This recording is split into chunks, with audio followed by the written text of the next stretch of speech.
It's another Saturday in the month of November, the last Saturday in the month of November, and it's my pleasure to welcome you to another edition of Editors Forum. As I would like to say, it's almost a month to Christmas, and of course, I'm sure a lot of people are getting ready for the festive season. I am Rita Omodia, and you're welcome to the program Editors Forum. On this program, we get to talk about headlines and, of course, front burners that happened during the week. And as we said last week, on Sunday, President Muhammad Buhari kick-started his campaign with the title Next Level. And though we had an unfortunate incident where the Boko Haram insurgents attacked the military base at Metele, that's the border between Niger and, of course, Benin Republic, and it was really devastating there, to the fact that a lot of us felt that the insurgency, as the federal government had said, had been technically taken care of, but unfortunately we're still having insurgency, we're still having Boko Haram attacks, and it's really affecting Nigerians here. Today I will not be alone. Of course, I have distinguished gentlemen who are going to analyze the topics as we go. We have Tony Nwaje, of course, Victor Aya, as I always call him, the people's man, and Yemi Saka. It's a pleasure. Welcome to the show. Thank you so much for having me. You're welcome. All right, now we'll kickstart with the attack on the military base by Boko Haram insurgents. And of course, as we heard, there was an attack there and killed about 44 Nigerian soldiers. And with that, the Senate on Thursday had to adjourn plenary to mourn the death of these slain soldiers. Before we go on the analysis of this attack, let's take a look at what happened on Senate on Thursday.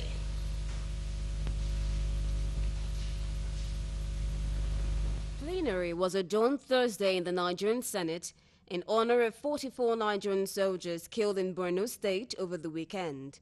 The soldiers were killed after terrorist group Boko Haram overran 3 military bases in Metele, a remote village at the Niger-Niger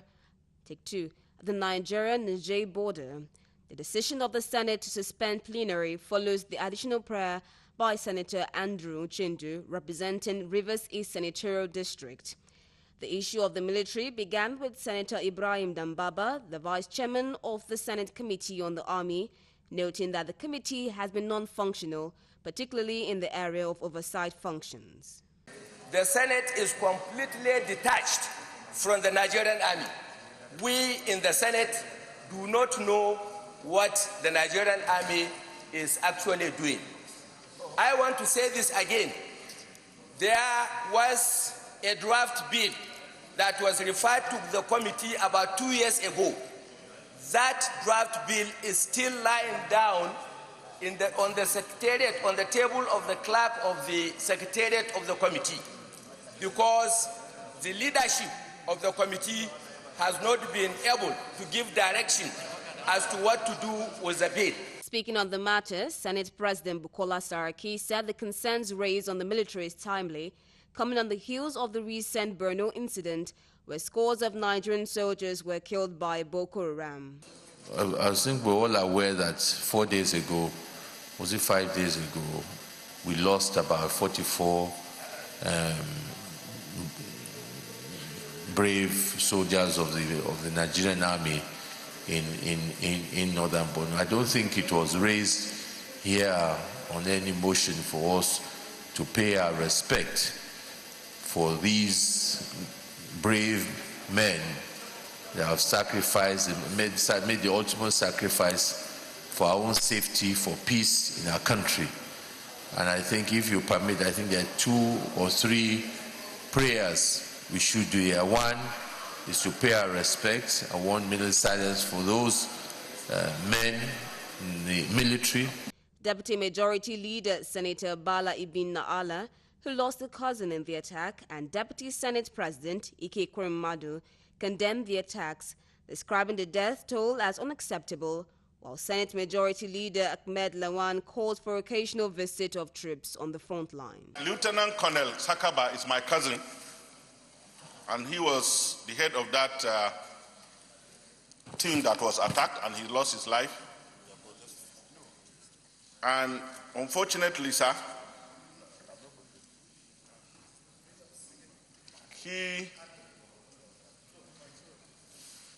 was one of the most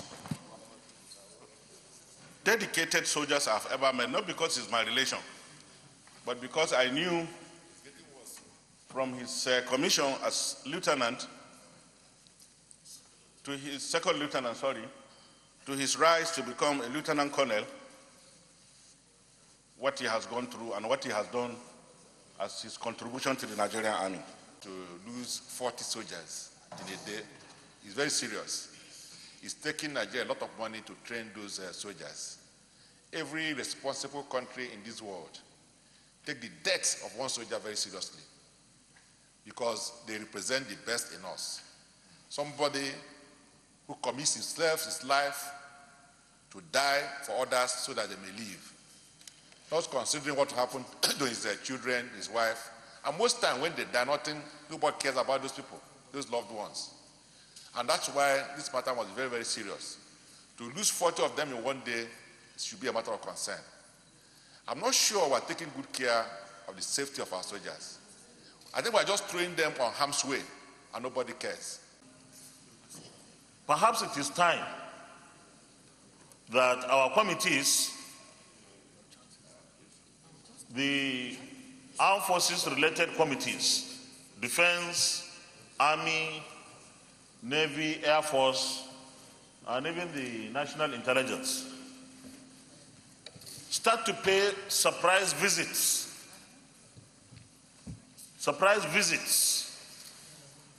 to where our armed forces are protecting or fighting for us. Surprise visits, not in large numbers. This is because we could get better and more genuine and correct information on the situations of those who are fighting.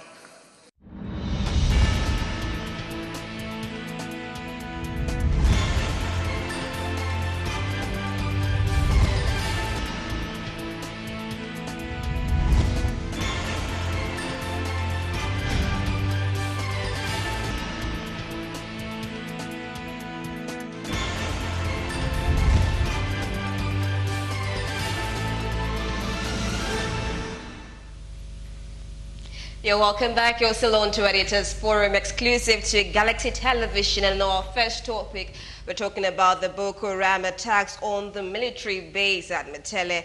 And of course, a Nigerian soldier who survived the deadly attack on the military base in the northern part of Borno State on Monday said they suffered a heavy casualty due to lack of adequate weapons. The soldier who managed to escape the attack alongside other injured troops said at least 70 soldiers died at the attack.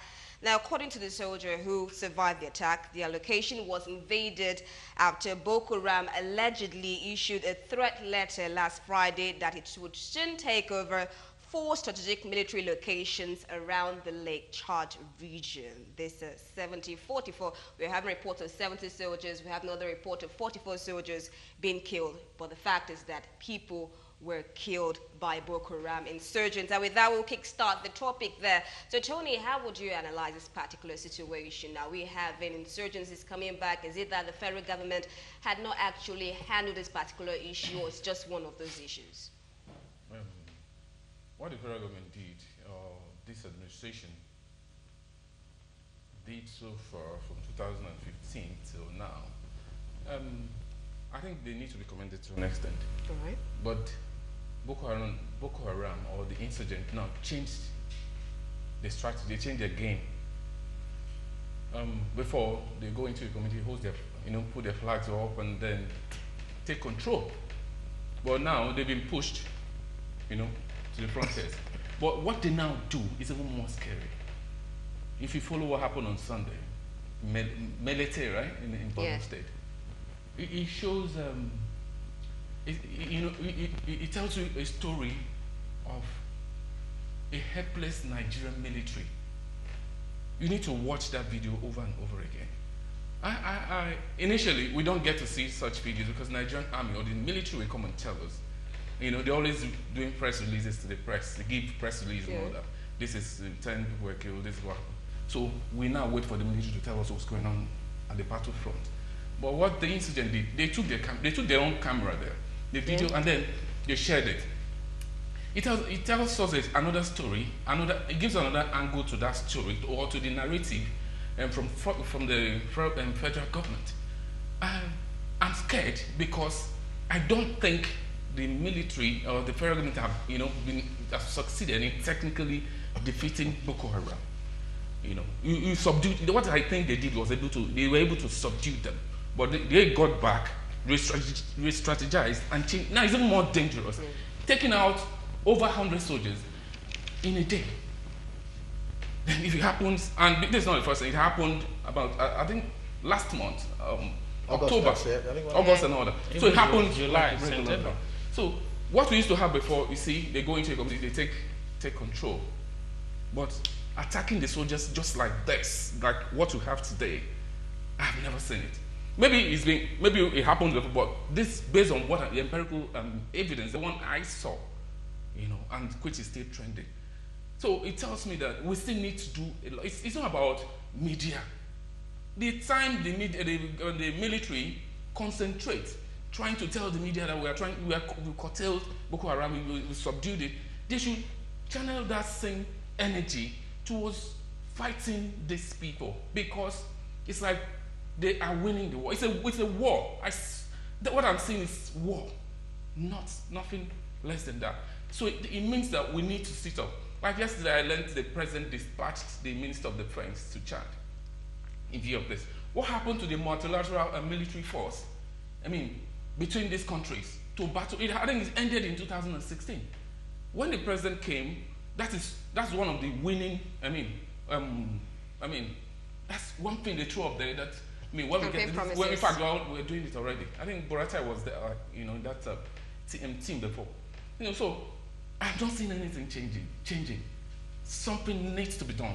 First of all, I think April this year, because we need to expand the scope a bit. April this year, the president approved $1 billion for the purchase of arms to battle insurgency. I think it was Dan Ali, the Minister of Defense, disclosed it after the meeting with the president. And I'm wondering, there's another video after that one, where Nigerian soldiers, after the attack, took a camera around and were showing us obsolete equipment. The question I'm asking now is, where are those equipments? The ones that were ordered in 2015, the one that were, this is not, it's no longer a child's play. As we speak here now, some families are mourning. Some families, people go into the military, they are killed the next day. And so the commander, a lieutenant colonel, just fresh, killed. And then a whole lot of them. So the issue is, what are we going to, are we still going to use the same strategy? Do we have the arm? Are we ready to battle these people? And even the next day when they went to pick the bodies of these people, they still mowed them down. Yes. It took a lot of them again. So it shows that we've been subdued. And it calls for emergency, it calls for urgency. As we speak right now, I expect the Nigerian military to be talking to Nigeria. Otherwise, there will be speculation. And we're approaching an election. It's not even good for them. Because people are consuming, with social media today, a lot of things are happening there. So, as we speak, I think today, there was this press release from the military and from the army, and telling us what happened. But it's like an afterthought, trying to subdue damage control. But it's late. It's a damage control strategy. But it's late. Something we need to get armed. We need to push. We need to move in there. This is Nigeria. These are individuals. These are people now who give them information. I'm smelling conspiracy here. It's been happening for years. You recruit soldiers, you push them there, and they die. For how long? It will get to a point nobody wants to go into the army anymore. If you cannot safeguard them, if you cannot assure them of their safety, it's not about giving them obsolete equipment. I saw these people came like ants. They overtook everywhere. Why can't we change our game? Something is wrong somewhere, and I think it's high time we sit over it and really, really, really tackle it once and for all. Going in line with what you said, Chief of Army Staff, that's Lieutenant Tukur Buratai has actually said that lack of adequate funding that was sometime last week is hindering efforts of the Nigerian army to end the insurgencies. Now, he said this during an oversight visit by the Senate Committee on Army. So even the Chief of Air Staff has said that they are lacking funding. And we know that the Boko Haram made away with about 7 gun trucks with the Nigerian army. Now, we don't have enough ammunition, and they have already taken 7 gun trucks. And even the soldier that survived, he said that there was heavy casualty due to lack of adequate weapons. So just as you're saying, what exactly is happening with the funding for weapons? Is it that it's not going to them, or something is missed? We're missing something there. Okay, let's hear Victor. Let's hear your own side of this story. Well, it is strange to be hearing what we are hearing today, because first and foremost, if a group of insurgents wrote a letter to army formation that they were coming to attack, no matter how lazy you be, you're supposed to be at alert. A letter, it's just like when a letter is written to a compound that armed robbers are coming. Do you just sleep? You don't sleep. It's either you relocate or you keep watch. We are talking about military. We are not talking about civilians. It is laughable. No matter how people will commend the military, I cannot commend them. That a letter was written to them that they were coming to attack, and they just went asleep, or how? It is not only Nigeria we have military. Why is our own so different? Every time they keep talking about equipment. During Jonathan's time, we waited. The military that have been in existence for more than 50 years, 60 years, they were not equipped. Right from that time to Jonathan's time, they accused Jonathan that the money they're supposed to buy arms, it was the money that the National Security Advisor shared. And I've never seen any situation or any time where National Security Advisor is the one in charge of equipping military. It's never done. It is the Ministry of Defense that equipped the military, and in conjunction with the Chief of Defense Staff, Chief of Army Staff. But they turn it there just to bring down that president. Today now, 3.5 years, we are still talking about shortage of arms. This government that was so critical about the previous government, for 3.5 years have not been able to equip this army of which he criticized the previous government. It is strange to hear this. Okay, early this year, that is January to be precise, our president allocated $496 million to buy Tucana fighter jets. And they termed that purchase at that time to be a purchase of emergency.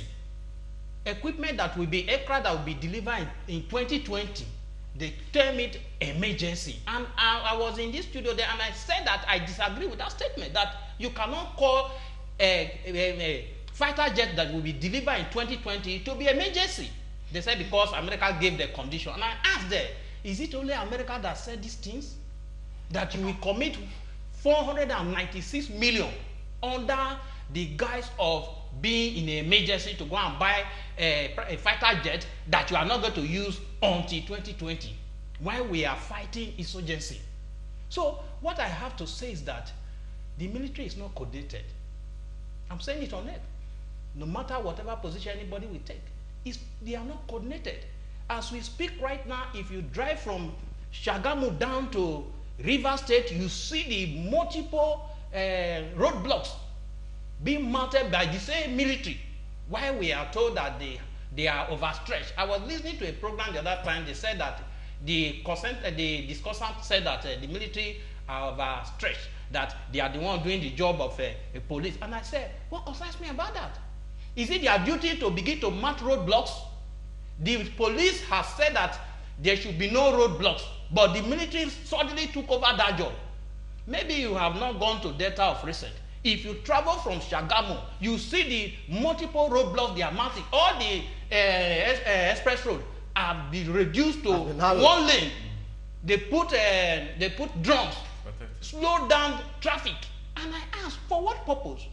We are not fighting wars from Benin, from Shagamu down to Rivers to the northeast. How come the concentration of the army is so high in those areas?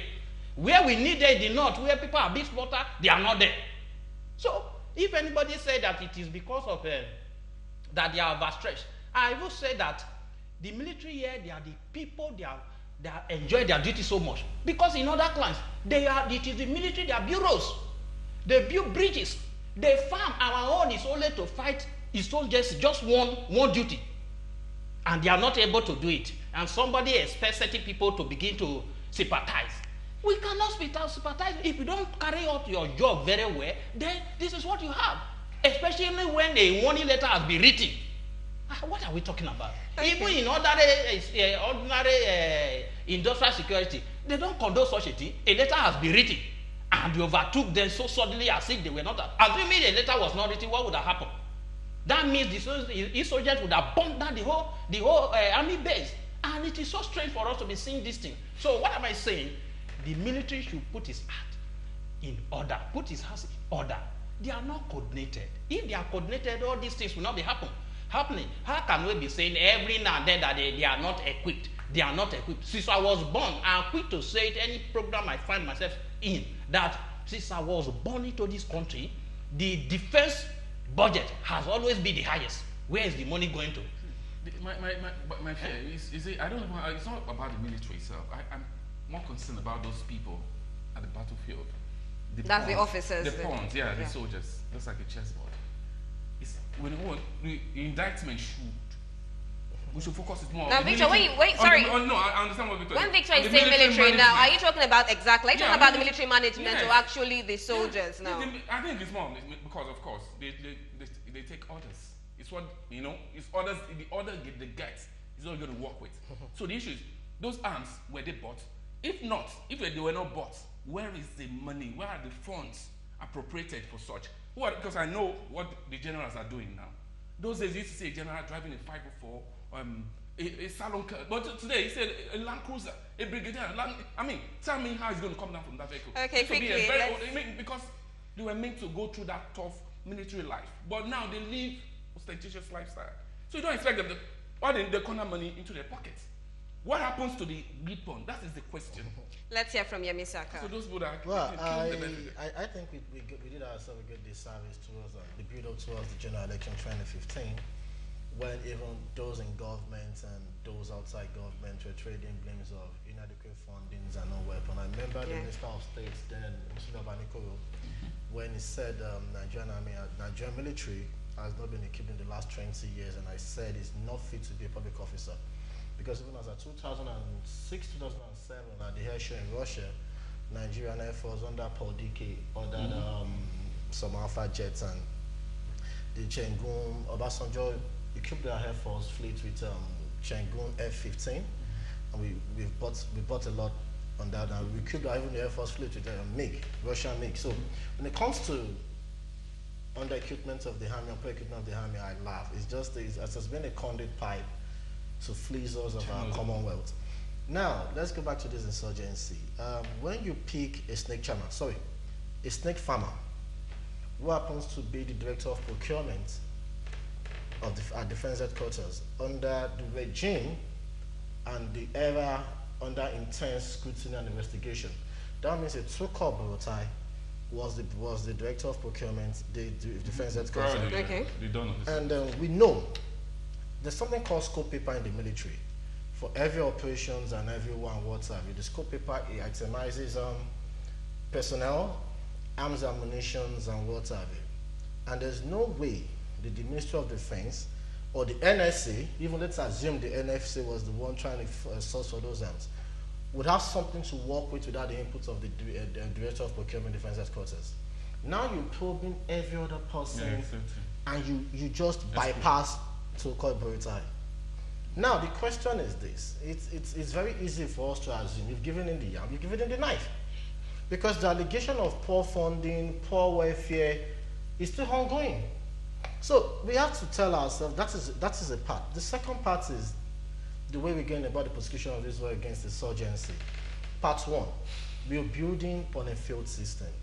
When Muhammadu Buhari as the president on May 29, 2015, at Eagle Square made a pronouncement. Yes, it was ill to be popular, but I found out you've not even sat in office. You've not been briefed about the concept of operations. You don't know what is on ground. You are inheriting the service chiefs of the former administration. And the first pronouncement you made was relocating the command and control center to Maiduguri.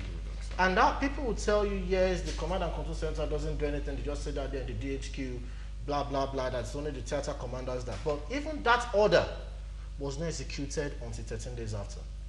1 hour in military operational time is a lot. Not talk of 13 days. Then secondly, we keep on telling them, we've seriously militarized the Northeast. And it's bad for us as a country. We're stretching the military to a very large extent because we are not fighting. We're creating needless theaters of war or operations for ourselves. Now, we have a CTU that was wrongly constituted under Jonathan. The CTU, they drafted a bit of mobile police guys and a bit of military, which is wrong. Another thing, there was just a central command of the CTU. The CTU has to be decentralized. That means every 36 states of the Federation must have a CTU unit, a CTU base, where a director oversees their affairs, gather human intelligence and what have you. That's another part. The other part is this. Boko Haram insurgent suspects that were apprehended, either past administration and what have you. I don't know under whatever guise. I'm still expecting the theater commander at Lafia Adole to avail Nigerians the signal from the defense headquarters that conveys the order of Mr. President to be made to give him such powers to be granting those insurgents amnesty. Because they keep underestimating this guy, thinking they are not educated or what have you. But there's something called Stockholm Syndrome. I probably would advise every one of them to go and go to wherever they sell movies and go and watch Homeland. Homeland had an American soldier that was detained for years and formed an allegiance and alliance with his captor. I was reintroduced back to America, to alt America from within. Now you bring these insurgents, you tell us that you've arrested them. And the next thing you said, you've radicalized them. How? How do you do that? Does the military have a psychological department that have gone? And they keep underestimating this thing. You see, it's like me waking up in the morning, I believe my pen is my God. And I've been doing this for 15 years. And you now tell me that you come preaching your Bible or Quran to me, another 3 months you think it's enough for me to dissuade me from worshiping my pen as my God and start following your God. That is the idiocy on display we're seeing right now. Then another part of it. Dapchi had Chibok written all over it. We don't want to go into details. Dapchi Chibok was just a replica or probably a repetition of a drill that happened in NDA. Now, when those guys were bringing back those kidnapped girls back to Dapchi, you told the soldiers to stand down. Lower down, yeah. Stand down, yeah. Yeah, you are not standing down for people that have killed my classmates, that probably have killed my brother, that have killed my friend. Where is the morale to pick up the arm and fight for this country? So by the time you look at the lies and the unseriousness and the confusion of this part of administration of this government, they should as well just get out as Goodluck Jonathan got out of office. Okay, that is Yemi Saka giving his own view. Of course, he gave different analysis of this insurgency here. And away from the insurgents, while we're still hoping that the military and, of course, the federal government gets their act together and tackle the issue of insurgency once and for all, because once they go from civilians to soldiers, then what next? What exactly are we expecting next? So I think all hands should be on deck to tackle the issue of insurgency. But away from that now, as we said earlier on, political campaigns have begun, and on Sunday, President Muhammadu Buhari kick-started with his own campaign with the title Next Level. Yes, waiting for him for 2019. Let's not go into details. Let's look at the launch of that campaign that happened on Sunday. We'll be right back. President Muhammadu Buhari has appealed to politicians to go about the campaigns peacefully and not set the country ablaze. His pleas come in as the political parties gear up with campaigns which began on Sunday. Speaking at an event to kick off campaign for his re-election bid in Abuja Sunday, the president said Nigeria is the only country for all and politicians must not set it ablaze. The launch of the campaign manual, Next Level, heralds the commencement of the Buhari re-election campaign hours after the Independent National Electoral Commission lifted ban on political campaigns. Reading out achievements of the current administration, ministers took turn to say successes of their ministries. From resolving of ecological problems, improvement of the electricity megawatts, to achievements of the social investment programs, they say the Buhari-led administration has done well and deserves another term. And I say to them, one good thing about this election is that there is no opposition party.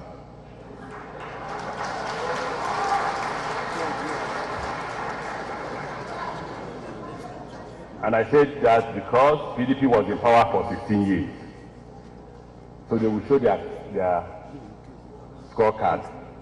We have been in power for 3 years and some few months. We shall also show what we have done. By asserting that no nation that I know has delivered economic prosperity to her people without an aggressive and committed investment in infrastructure. Every time I meet with Mr. President to review programs, his starting words always are, Minister, if we deliver power, if we deliver roads, if we deliver bridges, hospitals, airports, and other forms of infrastructure, I believe that Nigerians will get on with their lives. Don't you think so? And I couldn't but agree with him. President Buhari said more will be done, particularly in job creation, education and agriculture when he returns in 2019. He expressed optimism that the next level will complete his works in industrialization of the country, completion of various rail projects across the country, as well as ongoing road projects within the 6 geopolitical zones. In what we do and how we do it, Nigerians sent a clear message in the last election, and our platform offered a new, ambitious plan for a secure, prosperous, and corruption-free country. We have worked hard to fulfill our promises, and while the road may have been difficult, over the last 3.5 years, we have laid the foundation for a strong, stable, and prosperous country for the majority of our people. With the flag off of presidential campaigns, governorship candidates are also gearing up to reel out their own plans when the election campaigns commence on December 1st, 2018.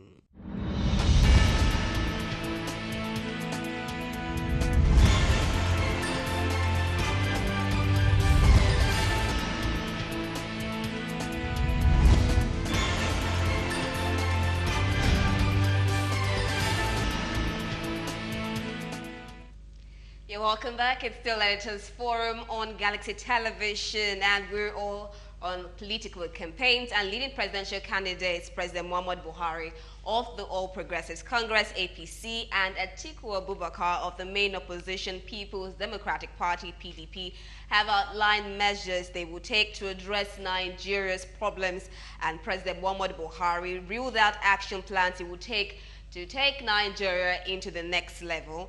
Atiku said he will get Nigeria working again. And quickly, I will just highlight some of the things that Buhari said will be able to take Nigeria to the next level. He said to engage 1 million NPower graduates, to train 10 million Nigerians in various skills, give 1 million farmers inputs and jobs via Anchor Borrower Scheme, create 1.5 million jobs through livestock beef crop programs, create 5 million jobs through mechanized agriculture, create 6 regional industrial parks and economic zones, increase power generation by 1,000 megawatts every year, increase children feeding through the school feeding program from 9.3 million to 15 million, provide 1 million naira soft loans to artisans, trader money beneficiaries, the one that's ongoing right now, will be from 2.3 million naira. When it comes in 2019, it will be 10 million naira.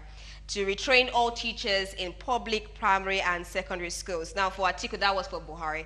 For Atiku, he said to produce 5 million PBD of petroleum in 2025, lift 50 million people out of extreme poverty by 2025, 1 million youths to benefit annually from apprenticeship scheme, reduce unemployment and underemployment rate to a single digit by 2025. And it goes on and on, all of them reeling out their campaign plans for 2019. Let's start with Tony. Tony, what do you see to these campaigns? Yes, are we seeing hope? Are these campaigns issue-based? Are they going to solve the problems going on in the country? Because citizens are looking for someone who can actually solve problems in the country. Or are we going back to the old scheme? The question is, before we start reeling out another promises for 2019, we need to go back to the promises made in the past, in 2015, yes, till date. And I can authoritatively tell you that it was poorly executed. 45% of that promises was executed. Now, we're approaching another election year. And you're coming out. All I hear is, we will, not how we will do it. Nigerians are concerned about how you're going to, what is next level? Next level to, that's another question that you answer in that. Next level to where? I don't have issues with political parties coming out to give us, agenda for the next tenure. It's expected. People need to know where you're taking us, to need to evaluate you. But right now, we're talking about a sitting administration, a sitting president. So what we need to see on the table is the achievement so far. Let Nigerians see it. Empirical fact, evidence. We've done this. We promise you this. We have done it to this level. We intend to finish it. Use the second tenure. That's all we need to know. We are no longer. This is not Atiku, because Atiku is coming fresh. He was vice president before, wasn't a president. We're talking about the sitting president. The promises you made in the past. That is what we want to, not next level. I don't know the advisors who gave him that idea. What Nigeria, because we're going to evaluate him based on the promises he gave before and the achievements so far, and how they intend to put it on the table for Nigerians to see. What I need to see now, all the TV channels, radio and all that, we've done this, we promised you this. I heard the other day the vice president saying they spent about 200 and something billion on trader money. We talked about it the other time here. And all sorts. I can't remember all here. And then it's school feeding program. We are not saying it. I'm not saying it. I'm not doubting them. But the fact is that I've not seen it. I've gone to some schools in Lagos here. I've not seen it. You don't just go around a particular zone or a particular state and then use it to sell your candidate. People are wiser now. 2015 election should tell a story. I've heard a lot of people, it's not possible because of the power of incumbents now. And I tell people, last election, Nigerians came out. No matter how you're going to try to twerk or talk to the election or twist it, people are going to come out en masse to make their choices. So the way you're doing, because I'm not seeing the energy. It's like because I've heard the DG of the campaign organization saying that on a TV program, it's not compulsory for the president to come for a debate. It's not compulsory. Okay, if you will go, I'm quoting him. If at all he will go, I will just tell him go there. Ask him question 1, say corruption. Question 2, say corruption. Question 3, you don't need to. If a DG of a campaign, in other words, they are telling you it's inconsequential. It's not. We've won the election already. So then tell me why they will now reel out their achievements. They are taking the voters for a ride. And I thank Nigerians for standing firm.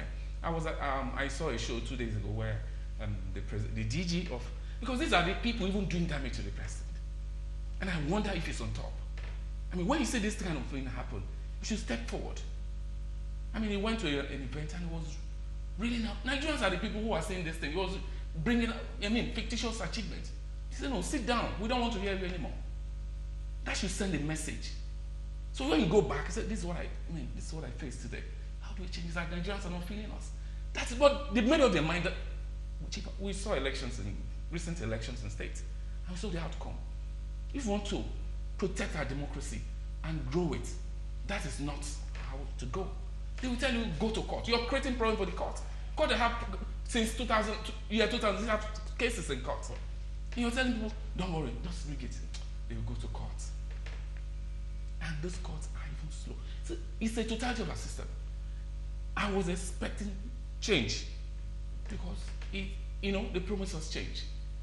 But it's I'm sorry. I'm sorry. Okay, let's I'm not quickly hear saying that from Victor. Sorry to cut you things short. have to be done differently. Victor. Yes, before you go to the next level, you have to evaluate where you were before. You have to evaluate the promises you made. The president promised three pronounced promises. That is to fight corruption, to Fight insurgency, security. to provide the security, and to revamp the economy. And I'm going to take on these three promises, whether he has fulfilled them or not. When you talk about corruption, I can say with boldness that since I was born, I have not seen corruption so greatly you practice in this country the way it is being practiced. I know people who are so supportive of the government that are listening to me and hearing me right now. They will say, see, he has come again. But we talk with faster figure. It is not just frivolous talk. By the time I point to 4 things, they will know that I mean what I'm saying. This is a government that promised to fight corruption and lambasted the previous government that it didn't fight corruption. And that was one of the reasons why they said that the government, the former government president should not be re-elected. Under that government, different policies were introduced, BVN, TSA, IPPS, and the rest of them, even though they are even blaming the same government that he had no lever to implement them. Somebody that initiated the policy had no lever to implement them. Now, under that government may now run out of this country that allegedly stole pensioners' money. He ran out of the country that time when they wanted to prosecute him. But under a government that promised to fight corruption, he was brought in, he came in, and all his allowances were paid. And in addition to that, he claimed that the chair of EFCC knows that he was in the country. And when Nigeria shouted that, how can this be a government that is fighting corruption, somebody that ran away, under a government they claimed that did not fight corruption, was brought in, and all his allowances paid to him. When we shouted, they declared him wanted. Before he developed wings and flew out of this country, he was not arrested. This is a government that fights corruption. Then you look at the executive secretary of the National Health Insurance Scheme that was placed on suspension. An international best practice anywhere when somebody is, when they want to investigate somebody, he's asked to go on a suspension so that they will have ample opportunity to investigate the person. Immediately the president came, without waiting for the outcome of those investigations, he reinstated the man. The same man was suspended by the governing board of that commission. All of a sudden, he was empowered with 50 strong policemen. They broke into the headquarters for him to resume. That can even happen in a government that did not promise to fight corruption. And the question I'm asking is that, if this government did not promise to fight corruption, what would have happened? If all these things can be happening under a government that promised to fight corruption, what would have happened? So that is one part. For those who say that he's fighting corruption or that. The money that was found in Ikoyi house, of which the vice president was commissioned to sit to investigate it, have we been told the outcome of the investigation? The answer is no. They said the DG was guilty. He was asked, and the EFCC should take over. But till tomorrow, because I'm so sure that till tomorrow he hasn't been charged to court. That is it. How about Babashi? The time and space, because of time, I will not be able to enumerate all these things. That is for corruption. Then you talk about security. Can we say Buhari has done well in the area of security? His supporter will tell us that 17 local government areas were taken over by Boko Haram under the previous government. How many states have been taken over by herdsmen today? If just 17 local government areas were taken over under the previous government, today we have about 16 states that are under the seal of herdsmen. People can no longer go to the farm.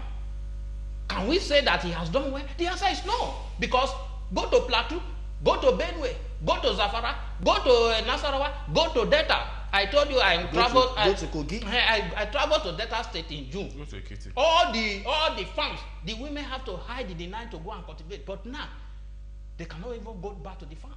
They are raped and killed under a government. Because people say that Buhari being a former head of state, a former military head of state, and a general, that he will be able to provide security. Security has gone worse today under him. Then you talk about the economy. Is it the issue of buying a liter of fuel at the rate of 145 naira as against 87 naira, that of when they told us then that it was because of politics? And I'm saying that because of politics and election, let this government reduce the price to 87 naira. I will be so happy. No, and in addition to that, we are now paying 774 million naira daily for subsidy. For subsidy. Which which they condemned under the previous government. They said that there was nothing like a fraud, like a subsidy. That subsidy was a fraud. The same government is selling a liter of fuel at 145 naira, and again is claiming to be spending more on fuel subsidy. So when you look at the government, there is no next level for anybody to go, because the next level will be worse. That means the next level, we are going to buy a liter of fuel at times 145 naira. Is that what Nigeria will go for? I don't think I will go for such a next level. Okay, thank you, Victor. Victor is looking at, Victor Anthony has looked at what President Muhammad Buhari has done in the past years, and now that he's saying next level, they're wondering what exactly will be the next level. Let's hear from you quickly, Yemi-Saka, because of time. Yeah, well, I think it's anybody that has been bewitched that will believe there's any less level these guys will take us to. Well, if they are taking us to a less level, that means what we're experiencing right now is pre-hunger and pre-suffering. So from 2019 to whatever, you should expect real hunger and real suffering.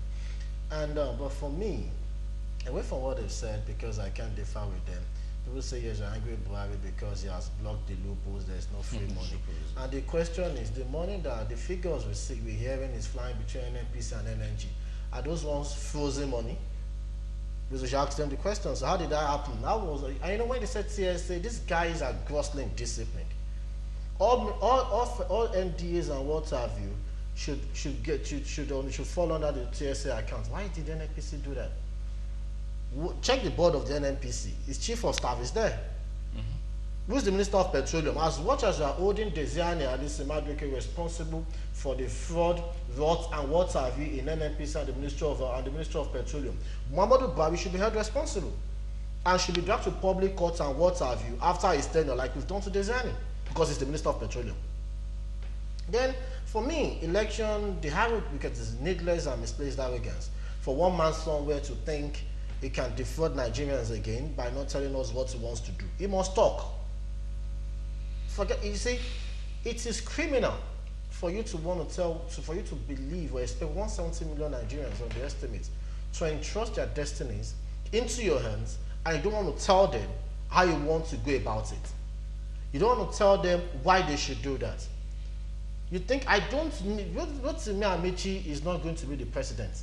It's not contest. I don't want to hear Rotimi Amici speak. I don't want to listen to him. Oshibajo is just on the ticket as the vice president. You are the commander-in-chief. I want you to talk. But do you know why? My own belief is Muhammadu Buhari unscripted is a disaster to his campaign. But he must tell us what he wants to do. Probably he might end up convincing me to believe there's a next level to something good. But if he doesn't talk, too bad. And INEC should find a way to put that thing, have that input in the electoral. That debate is necessary. You cannot be defrauding Nigerians at every election, every dispensation, so you will not debate because your party is popular, you have the party structure, you start waving, shouting your party slogan at campaign ground, and you think that is enough for you to win elections. INEC should do us that favor. And it's a great decision to anybody seeking public office not to debate. You must. Even there's this film in that had, is it Chris Rock? He forced the system. It was a comment, but I think we found ourselves in that situation now that everybody has to rally around and make sure President Muhammadu Buhari comes to debate and talk to. So when was the last time he got us a presidential media chat? It was 2015, December 30th. I can bet, in fact, unscripted, just ask him who's the chief of defense staff. Because he hasn't talked to us, he might probably give us the wrong answer. He should talk. Please. All right, thank you very much, gentlemen. Yes, we've analyzed the political campaigns, of course, what Buhari said, kickstarting his campaign to the next level.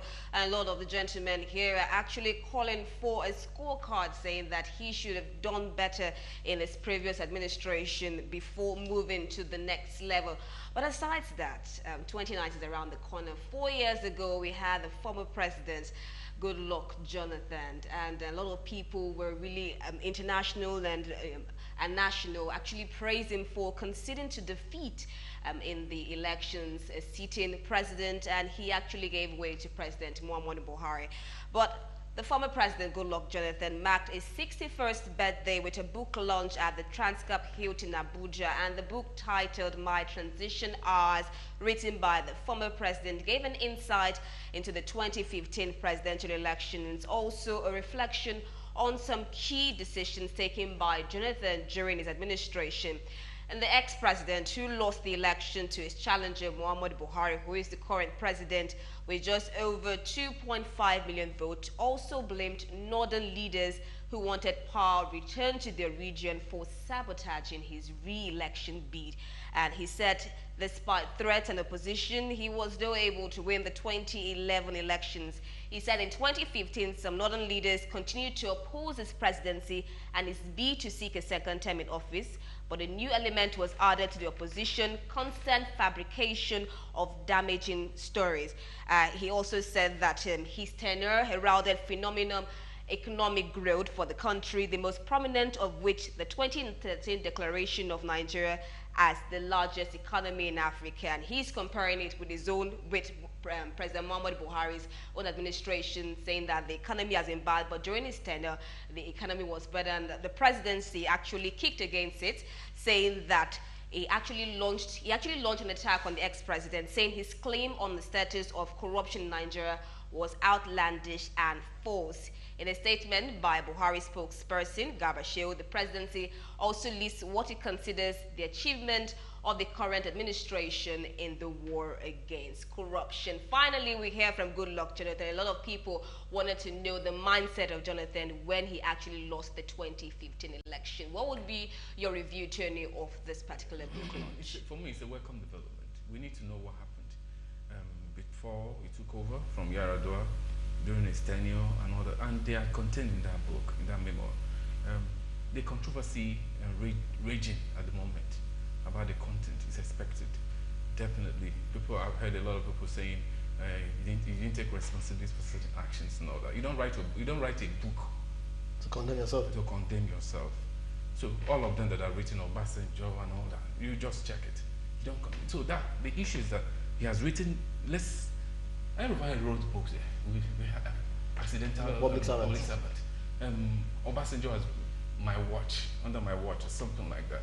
We've read books in the past, and so me, I've not read the book, but based on excerpts I've seen in the papers and all that, I can say I see no issue of the presidency reacting, not an consultative forum, not an elders forum. I mean, that is his own. Now, if you're not comfortable with that content, write your own book. Yes, read the book. You just want just occasionally want to vent. For me, I don't see any issue here. But I said it before. The last time I sat down here, I think I was I'm talking to, is it Victor what? That this coming week, after the launch of that book, that is going to dominate discussion for the week, because that is Nigeria. It's, for me, it's a mere distraction. We should focus on the issues. The issue for me is what happened on Sunday, and that's not Jonathan. He has written. It's his book. And he has written it. We should also read, and no matter what we say, it cannot be rewritten again. So we should just pass the stage and talk about main issues bedeviling the growth and development of Nigeria at the moment. All right, thank you very much, Tony. Due to time, we'll have to cut short discussions. It has actually been a pleasure today. And of course, we talked about the Boko Haram attack on the military base, and a lot of people are calling on the military, calling on the federal government to get their hands on deck and solve the issue of insurgency once and for all. Of course, we talked about the political campaigns of President Muhammadu Buhari, Atiku Abubakar, and of course, other contemporaries. And we do hope for the best. And of course, let them actually do what what is best for Nigerians in general. It has been a pleasure. Tony Nwaje, Victor I, and of course Yemi Saka, thank you for coming up on the show. And of course to our beloved audience, thank you for being a part of Editors Forum, and all those who made today's edition a success. Thank you very much. I am Rita Omodia. Do join us same time, same station for another edition of Editors Forum. God bless Nigeria.